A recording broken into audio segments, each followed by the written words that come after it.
You close the metal doors, press a number on a lit panel, and within seconds you're on another floor. Maybe the 10th, maybe the 40th. The movement is smooth, almost imperceptible. No effort, no staircase. Nothing to remind you that less than 200 years ago, this was impossible. Not just difficult. Impossible for anyone unwilling to risk their life in the attempt. The elevator is one of those inventions that stopped existing as an invention. It's simply there, woven into buildings, into cities, into daily routine. Nobody notices it. Nobody thinks about it. But if you pause for a moment inside that box of metal and cables and pulleys and start pulling at the thread, what you find on the other end is a story that runs through centuries. Accidents, engineering, fear, steel, and the decision to build upward when the ground could no longer hold everything. To understand the elevator, you have to start long before it existed. Ancient civilizations already understood that moving heavy loads vertically was a problem worth solving. The Greeks used pulley systems in the construction of the Parthenon. The Romans installed similar mechanisms in the Colosseum to raise animals and gladiators from the underground cells up to the arena floor. These were not elevators, but the logic was the same. Apply force to overcome gravity in a controlled way. Over the centuries, those systems evolved slowly. In medieval palaces and castles, there were devices known as flying chairs, suspended platforms that moved with ropes and counterweights, designed for members of the nobility who didn't want to or couldn't climb stairs. King Louis XV of France had one at Versailles in the 18th century. It worked, in very basic terms, but it had one flaw that made it unacceptable for any broader use. If the rope broke, the platform fell. And when something falls from several meters up, the result is not something you recover from. That fear was real and well-founded.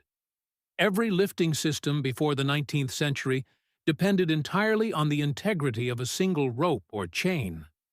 If that rope failed, there was no backup plan. That meant these mechanisms could be used to raise goods, materials, cargo that could be replaced. But using them for people, at scale, in public buildings, was unthinkable. The risk simply was not acceptable. Then came Elisha Otis. And what's interesting about Otis is not that he invented the elevator. It's that he invented something far more specific and far more ingenious: the safety brake. It was 1852, and Otis was working at a factory in Yonkers, New York, designing a mechanism to move heavy machinery between floors. What he came up with was a spring-based system that, the moment tension in the cable was lost, activated automatically and locked the platform in place. It could not fall even if the rope was cut. The central problem had been solved. But inventions don't make their way into the world on their own. They need to be demonstrated. And Otis understood that perfectly. In 1854, at the World's Fair in New York, he set up an elevated platform in front of a crowd, rode it up himself, and once he was several meters in the air, ordered an assistant to cut the cable with an axe. The platform shuddered, the springs engaged, and it did not fall. The crowd held its breath and then burst into applause. It was theater, but theater with a precise point. If the rope is cut and you don't fall, the fear disappears. And without the fear, the elevator can be for everyone. 4 years later, in 1857, the first steam-powered passenger elevator was installed in the Hofwout Building in New York, a 5-story store on Broadway. It wasn't fast or quiet, but it worked, and it was safe. People could go up without risking their lives. It was the beginning of something that didn't yet have a name or a scale, but was about to change the shape of cities. The elevator alone, however, wasn't enough. To truly build upward, To raise structures of 20, 30, 50 floors, another ingredient was needed, one that was developing at the same time and in the same place: structural steel. Traditional masonry buildings made of brick and stone have a very clear physical limit. Their walls have to bear the weight of everything above them. The taller the building, the thicker the walls on the lower floors must be. There comes a point where the ground floor walls have to be so thick that almost no usable space remains. The Monadnock Building in Chicago, completed in 1891, and one of the last great masonry buildings in history, had walls nearly 2 meters thick at its base. That was the limit. Steel changed everything. With an interior metal structure absorbing the loads, the exterior walls became skin rather than skeleton. Columns and beams carried the weight, not the walls. That meant buildings could be taller, lighter, more open. And it meant that the elevator, which already existed, suddenly had an enormous purpose. If you can build 20 floors, you need a way to reach them. Chicago was the laboratory where all of this was first tested.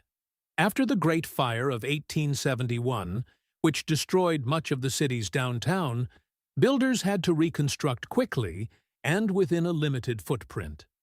It was in that atmosphere of urgency and experimentation that what we now call the skyscraper was born. The Home Insurance Building, completed in 1885, is considered the first modern metal frame structure. 10 stories, steel and iron, and of course, elevators. The city began growing upward because it could no longer grow outward without losing time and money. The effect on urban life was immediate and profound. Before the elevator, the upper floors of a building were the least desirable. Climbing 4 or 5 flights of stairs was a real physical effort, repeated several times a day. That's why the lower floors were the most expensive and most sought after. The upper floors were for those with no other choice, for storage, for whatever nobody wanted too close to the street. The elevator reversed that logic entirely. Suddenly, being up high meant being away from the noise, the dust, the dampness of the street below. It meant views, quiet, light. The upper floors became the most desirable, and with that inversion came a shift in the economics of urban land, in the real estate market, in the way cities assigned value to space. The effects reached far beyond individual buildings. With the ability to build vertically, cities could concentrate more people and more activity into smaller footprints. That reshaped transportation patterns, urban planning, and the way businesses and offices organized themselves.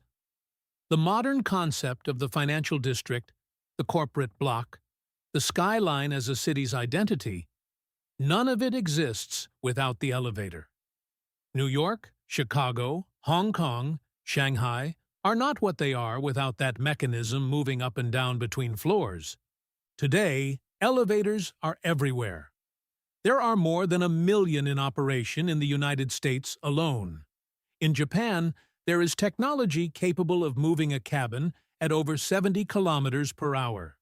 Engineers are working on magnetic elevator systems that require no cables and can travel horizontally and vertically at the same time. The problem Otis solved with a safety spring in 1852 became a global industry that literally moves millions of people every day. But the most remarkable part isn't the technology. It's what that technology made possible without anyone fully planning for it. Nobody built the safety brake with the intention of transforming cities. Nobody designed the first skyscrapers thinking they would reshape real estate markets or define the visual identity of 20th century metropolises. Each piece fell into place alongside the others in a chain that no one consciously orchestrated. The fear of falling, the spring that resolved it, the steel that multiplied the possibilities, the urgency of Chicago, the economics of land that drove it all forward. The next time you step into an elevator and press that lit button, You'll know you're not simply using a machine. You're using the accumulated result of centuries of problems, solutions, accidents, and decisions that link together in ways no one entirely foresaw. That's what lies behind that box of metal and cables. That's what lies behind almost everything.